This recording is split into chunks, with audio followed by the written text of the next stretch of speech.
Oh, don't they look good together? How cute. But today we're focusing on the new Mustang again, because we just have some things to take care of. One of those things is a very annoying exhaust leak that pretty much will gas you out if you have the windows up for too long. And we're going to try to fix this leak, which should be relatively easy, but you know how easy projects go. And that's what we're going to be working on today.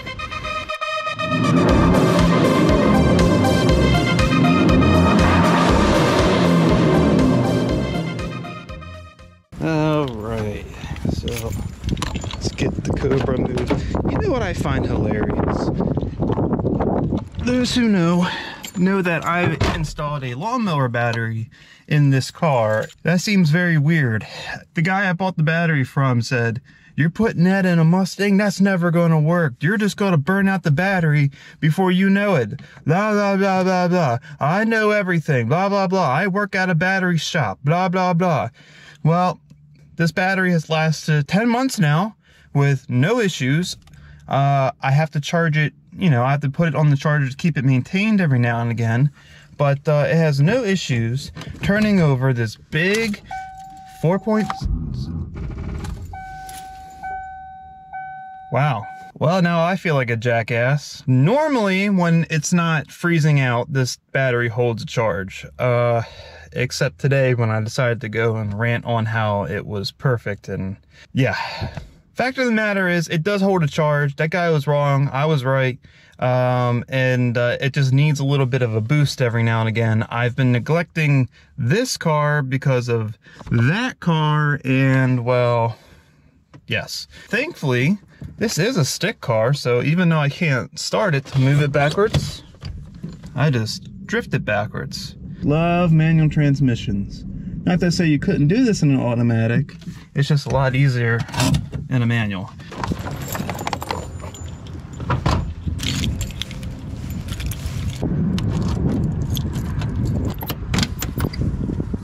Alright. I don't know why, it's like every generation Ford car, they all smell the same. This smells like an early 90s Ford car. I don't get it. I really don't understand. Go in the car shows, seeing other Cobras like mine, and everyone smelled the same. I don't know if it's like just the different materials and how it ages. It's weird. One thing I totally forgot having the Cobra is how small the Fox body is compared. It's like a go-kart. You know? It's crazy how much smaller these cars are.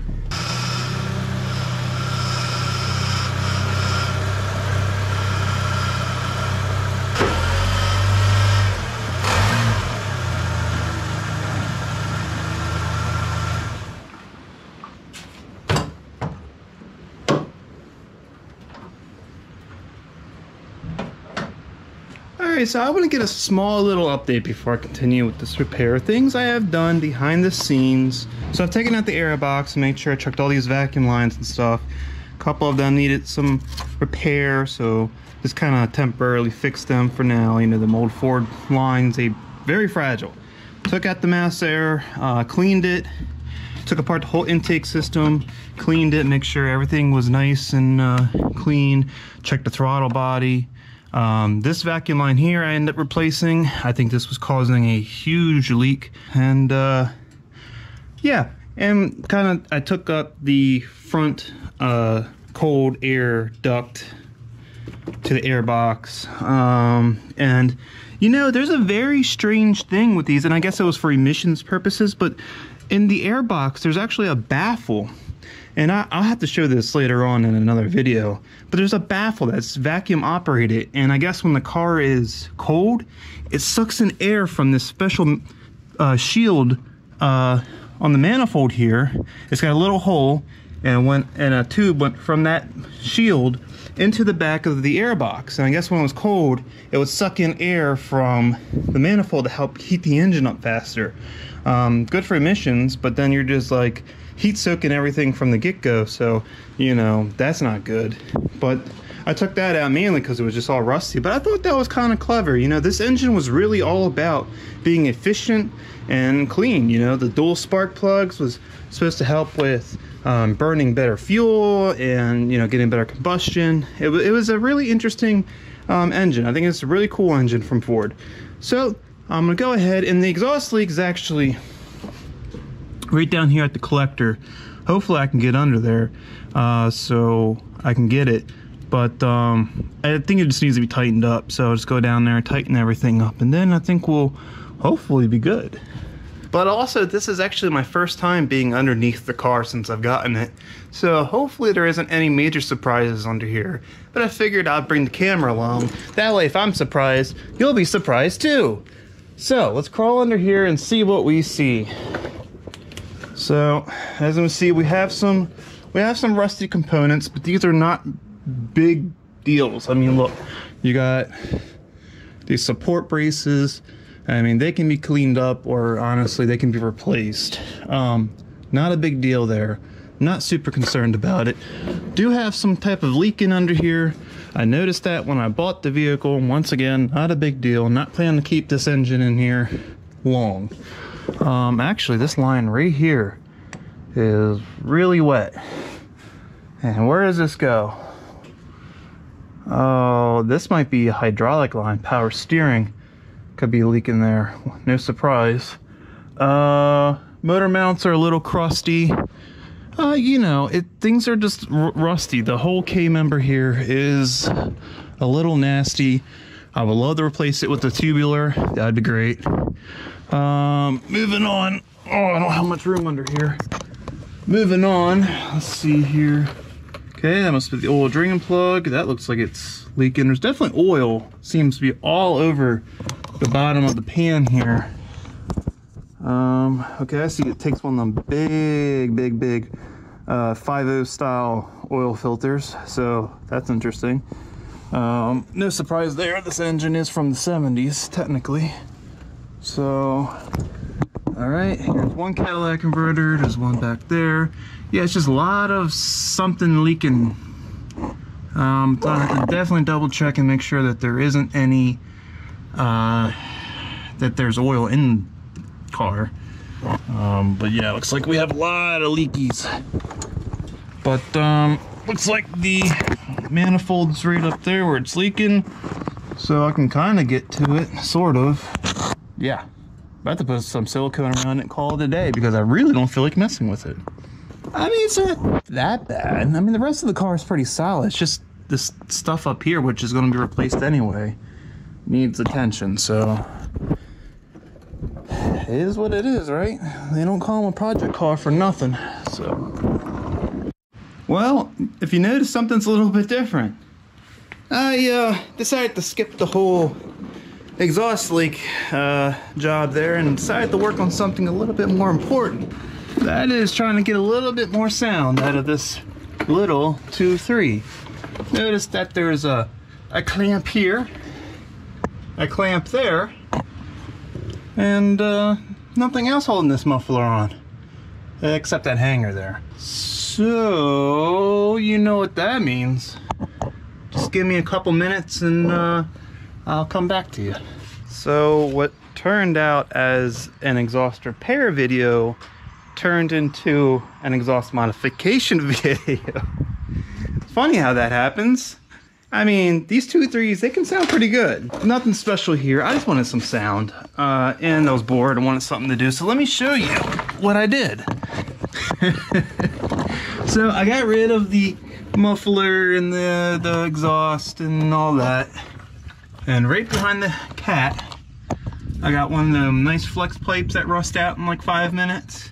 As soon as they get wet, ran it back to the hanger there, over the axle, and one of the tips, I was on the SHO, bungee cord it because for the life of me, I don't know what happened to the hanger. I had sitting around. It was like one of them universal hangers that I was using on the SHO exhaust project. So just for the sake of this video, I bungee corded it and it works. Really curious to know what this sounds like. Guess I'll give it a start and see how bad or good it is.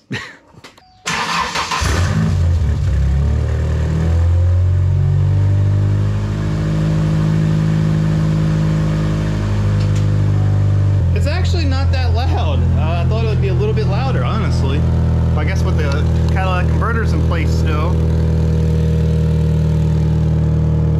that's not all that loud.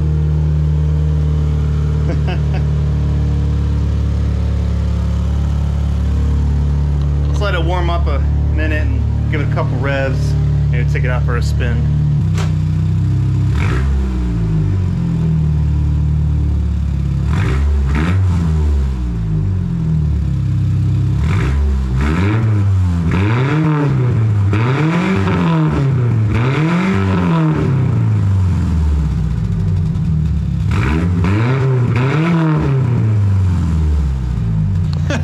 It sounds pretty cool, especially when it gets up in the upper RPMs. It has like that really cool rally, I don't know, it reminds me like a rally car or something. Oh man, that's cool. Actually, you know what, I'm gonna go ahead and set the tripod up and do some drive-bys or something, see what it sounds like.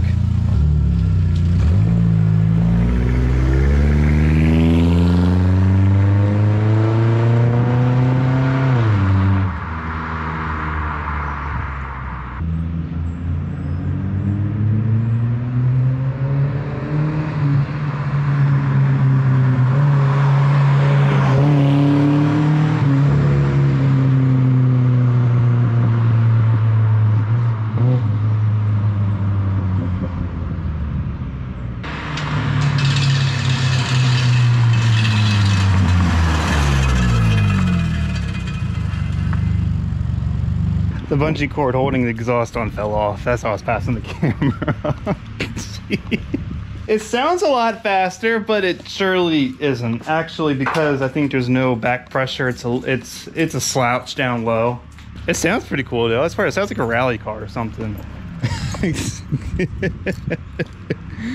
Yeah, if I'm gonna keep that the way that is, I gotta do something with the tip here. That's just not gonna work. Not for any length of time. It allowed me to finish the video at least, so that's good, I guess. Yeah, you know, nothing special, just a little 2.3 Mustang, you know. I don't know why this car just makes me giggle. I don't know. There's just something about it. But that does wrap it up for this video. If you liked the video, please give it a thumbs up, share it with your friends and family, and if you want to see more content like this, then go ahead, subscribe to the channel, and keep a lookout for the next video.